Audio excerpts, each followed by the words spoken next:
Hari ini Yayasan Inovasi Malaysia, sebuah yayasan di bawah Kementerian Sains, Teknologi dan Inovasi, memulakan jejak inovasi edisi Kedah.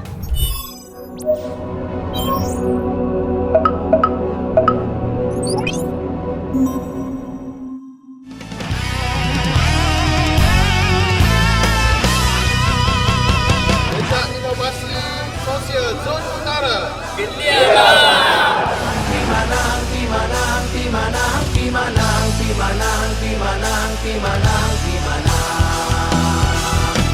Saya bagi pihak Kerajaan Negeri Kedah mengucapkan jutaan terima kasih kepada Yayasan Inovasi Malaysia di atas keputusan ataupun di atas usaha untuk mengambil negeri Kedah ini sebahagian daripada projek ini dalam skala peringkat nasional dan khususnya di negeri Kedah.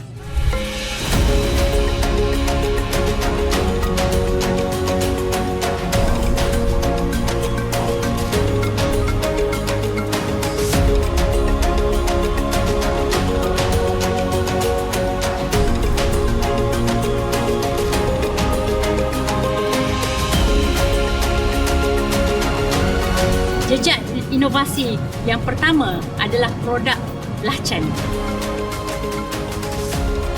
Jadi tadi kita pergi ke tempat pembuatan belacan tersebut dan kita nampak bahawa keperluan untuk mesin pengeringan.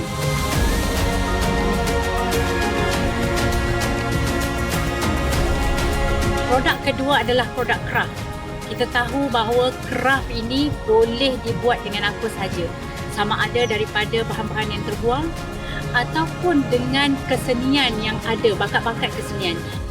Jadi dekat sini kita nampak bahawa ianya secara organik telah pun tumbuh dan untuk kita datang membuat bantuan adalah daripada segi barang-barang keperluan.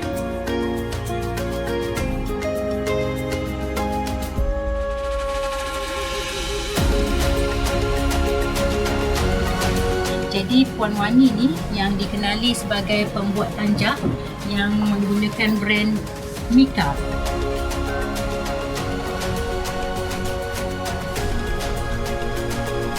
Ada perlu pembaikan bagaimana kita nak keluar dan upgrade sebenarnya produk kita ni.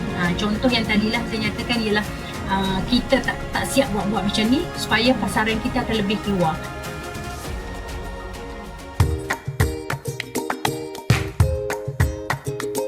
Sekarang kita berada di rumah Puan Roshita, pembuat untuk nama kita kata ni crispy, bawang crispy, dan ada dua jenis bawang, satu bawang merah dan juga bawang putih. Jadi Puan Roshita kata sebenarnya dia perlukan mesin pengupas lah.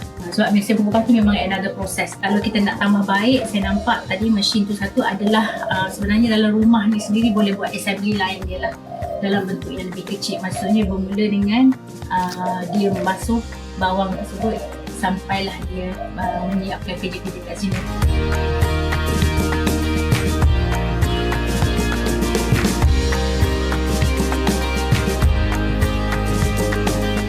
Hari ni kita menjejak inovasi lagi petang ni di rumah Puan Awati. Walau bagaimanapun dia buat pizza. Jadi kita nampak sebenarnya bukan pizza saja yang boleh dibuat di sini. Banyak lagi kuih-kuih lain yang biasanya mendapat sambutan lah pada musim-musim perayaan.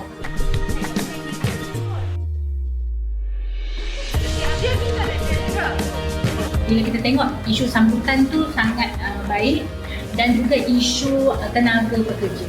Tapi kalau guna robotik, ya, dalam bentuk robotik, kita dalam sains teknologi inovasi ni memang ada robotik, jadi kita kena lahirkan robotik untuk buat benda tu.